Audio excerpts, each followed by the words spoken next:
Bonjour et soyez bénis puissamment au nom puissant de Jésus-Christ de Nazareth.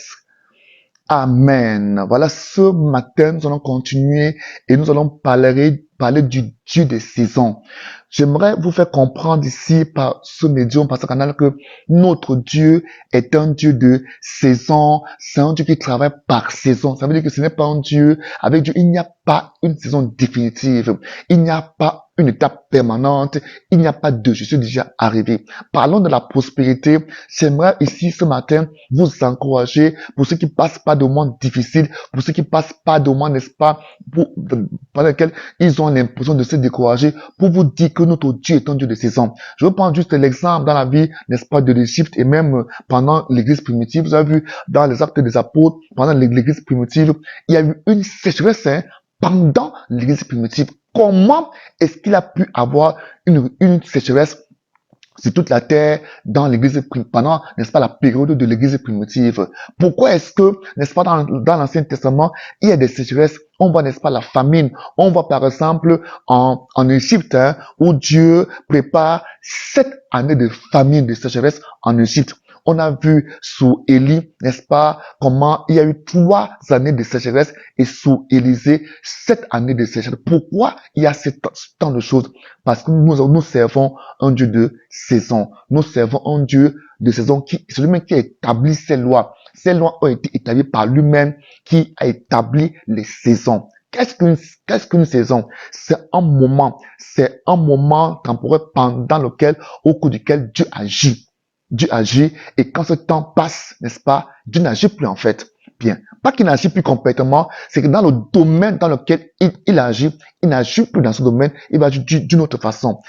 Comme nous parlons, n'est-ce pas, dans le domaine de la prospérité, il faut comprendre que lorsque Dieu t'a béni, la bénédiction de Dieu, donc le flux de la bénédiction de Dieu dans ta vie ne sera pas toujours permanent. Donc, tu dois apprendre à comprendre que lorsque la bénédiction de Dieu dans ta vie vient, tu dois apprendre à la conserver, à la contenir, à la gérer. C'est dans la gestion de cette bénédiction qu'elle peut se perpétuer, qu'elle peut se pérenniser jusqu'à atteindre ta descendance suivante. Donc, il faut être très sage pour comprendre que l'argent que Dieu te donne, pas au travers de la croissance, n'est-ce pas, spirituelle que tu as. Vous vous souvenez que dans l'émission passée, on a parlé, n'est-ce pas, de notre prospérité en Christ. Ici, dans cette émission, je vous fais comprendre que il faut apprendre à pérenniser cette prospérité. Il faut apprendre à pérenniser, n'est-ce pas, cette bénédiction par un ensemble d'actions. Plusieurs parmi nous sommes dans la pauvreté, dans le manquement, dans la disette parce que on n'a pas pu gérer les moments de saison autres. On n'a pas pu bien gérer les moments de vaches grasses, de vaches bénies. Mais quand arrive maintenant les moments de vaches sèches, de vaches maigres, on n'a plus rien. On a tout mangé. On a dilapidé, on a distribué. Et quand le moment de la vache maigre arrive, on commence à se morfondre, à maudire Dieu. Oh, il n'est pas responsable de notre souffrance. C'est ce qui arrive à la majorité de certains enfants de Dieu qui n'arrivent pas à comprendre, n'est-ce pas, la mouvance de l'esprit dans sa saison. On a vu cela dans la vie de Joseph, comment le Seigneur a béni l'Égypte, mais Dieu voyait que cette Égypte-là, il ne fallait pas que ces gens meurent. Pourquoi? À cause d'Israël. Parce que si c'était pas à cause d'Israël, je ne crois pas que le Seigneur allait véritablement parler, n'est-ce pas, à l'Égypte sur la gestion, n'est-ce pas, de la bénédiction. Je répète, mais c'est à cause d'Israël que Dieu va envoyer les songes. Je vous rappelez que cet homme-là, Pharaon, a eu des songes. Une nuit, il a eu pendant cette nuit-là un rêve, comment, n'est-ce pas, les vaches, comment il y a eu 7 vaches sèches, 7 vaches grasses déjà, qui étaient bien nourries et elles donnaient, n'est-ce pas, l'impression d'homme bien vivre. Plus tard, il y a eu 7 vaches maigres et les 7 vaches maigres ont mangé les 7 vaches grasses et elles n'ont pas pris du poids du tout. Maintenant, et il va faire le même rêve encore, 7 épis. Les 7 épis bien nourris qui ont produit, n'est-ce pas, une récolte abondante. Elles étaient luxuriantes et tout. Puis, il va y avoir 7 épis sèches, n'est-ce pas, qui étaient vraiment sèches, brûlantes, et vont manger aussi les 7 épis grasses. il ne va pas comprendre cette vision. Il va être tourmenté. Il va perdre l'appétit. Pourquoi Dieu faisait ça? C'était parce qu'il voulait élever un homme. Il voulait élever Joseph et il voulait nourrir Israël et il voulait ramener Israël en Égypte sous le contrôle de Joseph pour accomplir la vision, le rêve qu'il avait préparé à Joseph. Comprenons au travers de cette histoire une leçon, n'est-ce pas, qui va nous permettre pour avoir un meilleur avenir, pour apprendre à marcher avec Dieu, pour comprendre comment Dieu travaille. Il y a plusieurs personnes, n'est-ce pas, qui ont reçu des prophéties de richesse, elles sont très très riches, mais elles ne comprennent pas que Dieu est en train de les bénir déjà, Dieu est en train de les enrichir par les finances que Dieu leur donne maintenant, n'est-ce pas. Elles doivent apprendre à gérer ces finances-là pour les conserver afin, n'est-ce pas, de préparer la richesse que Dieu leur avait promis. Plus tard, quand ils vont se rendre compte que mais ça fait 10, 20 ans, Dieu m'a promis beaucoup d'argent, mais qu'est-ce qui s'est passé? Mais Dieu leur dira, l'argent que je t'ai promis, je te l'ai déjà donné. Je te l'ai déjà donné cet argent. Si tu calcules tout ce que tu as reçu en 20 ans, ça constitue des milliards et des milliards que je t'avais promis. Mais tu as mal géré, tu n'as pas su manager, tu n'as pas su administrer, tu n'as pas su, n'est-ce pas, gérer ton argent. Voilà pourquoi maintenant tu es dans la pauvreté. Joseph plutôt, lorsqu'il va devant Pharaon, parce que il y a un homme que Dieu a permis qui connaît ce qui est Joseph, il va parler de Joseph à Pharaon, qui est un homme dans ton royaume qui explique tous les rêves, tous les songes. Il m'a aidé quand j'étais en prison. Voilà comment Pharaon va faire venir Joseph et Joseph va lui donner l'explication à l'instant de son rêve. Il va lui dire, les 7 vaches grasses et les 7 vaches maigres, les 7 épis grasses et les 7 épis desséchés représentent 7 années. 7 années 2 fois. Il y a 7 années d'abondance, 7 années de sécheresse. Et il dit que les 7 années de sécheresse sont tellement si fortes qu'on oubliera la prospérité, n'est-ce pas, de l'ancien septennat. Alors, qu'est-ce qu'il faut faire? Là-bas, ce n'était pas ce que Dieu avait dit à Joseph. Dieu lui avait donné, n'est-ce pas, la grâce pour expliquer le rêve, pour expliquer la vision, pour expliquer le songe. Mais ici, il va se positionner en tant que conseiller. Donc, Joseph n'avait pas seulement un don, n'est-ce pas, pour expliquer les rêves, mais il avait aussi le don de la parole de sagesse. Voilà pourquoi il va dire à Pharaon, trouve un homme juste, un homme sage, un homme, n'est-ce pas, loyal, un homme qui a qui a de caractère, capable de gérer. Et il va dire à Pharaon, s'il te plaît, la première année, la deuxième année, jusqu'à la 7e année de l'abondance en Égypte, tu prélèveras 20%. Il a bien dit 20% des récoltes par maison, et vous construirez des greniers gigantesques, n'est-ce pas, pour y conserver du grain. Et là, pendant les 7 années d'abondance, le grain sera conservé et il n'y aura pas de perte. Alors, et après les 7 années d'abondance, dès que les années de sécheresse viendront, voilà comment tu feras. Tu ouvriras les vannes et tu pourras les vendre. C'est comme ça que Pharaon est devenu propriétaire de l'Égypte. J'aimerais ce matin que vous ayez la sagesse dans la gestion financière, la sagesse dans la gestion des biens matériels, que vous soyez des véritables gestionnaires, des véritables administrateurs, des véritables intendants des biens matériels et financiers de Dieu. Dieu est quelqu'un qui n'aime pas le gaspillage, il n'aime pas quand il te remet de l'argent et tu distribues ça n'importe comment, tu dilapides ça n'importe comment. Tout l'argent que tu te donnes et que tu dilapides, tu souffras de cela plus tard. Tu verras que tu passeras un certain nombre de temps dans la sécheresse, dans la disette, et tu auras même tendance à maudire Dieu. N'oubliez pas que sous Israël, ils ont souffert plusieurs années de sécheresse, de famine, au point où les gens tuaient leurs enfants, préparaient et les mangeaient. C'est écrit dans vos Bibles. À cause de la famine. À cause de la famine, ils pouvaient maudire le roi. À cause de la famine, ils maudissaient même Dieu et le roi. Pourquoi? À cause de la mauvaise gestion de la bonne récolte. Lorsque Dieu t'a béni financièrement, demande-lui la sagesse. David, n'est-ce pas, a demandé la sagesse. On a vu même sous David, il y a eu 3 années de famine sous David. Donc, c'est des choses qui se passent dans tous les grands ministères, dans des vies. Amen. Donc, il y a des moments dans ta vie où tu passeras impérativement dans la famine, dans la sécheresse, parce que tu n'as pas su gérer les moments de vache grasse. Donc, soyez très sages. Joseph donc va donc donner cette sagesse à à Pharaon et il s'est positionné comme étant conseiller pour que Pharaon cherche un homme dans son royaume qui peut administrer, qui peut gérer. Et Pharaon a dit, où trouverons un homme en qui l'Esprit de Dieu habite, qui a une telle sagesse? Et c'est comme ça que Joseph devint l'intendant de Pharaon, l'intendant dans la maison de Pharaon. Et à cause de Joseph, l'Égypte est devenue puissante parce que le deuxième septennat,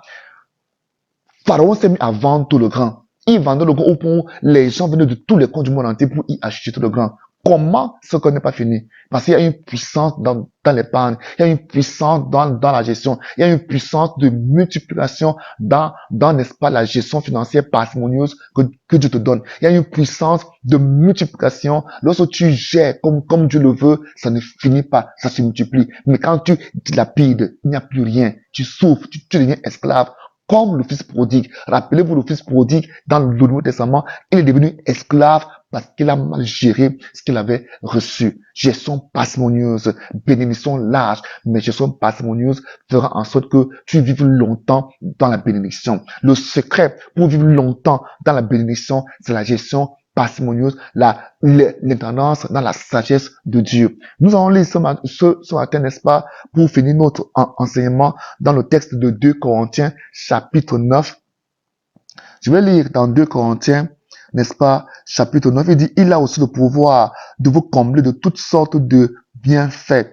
Ainsi, vous aurez en tout temps et en toutes choses tout ce dont vous aurez besoin.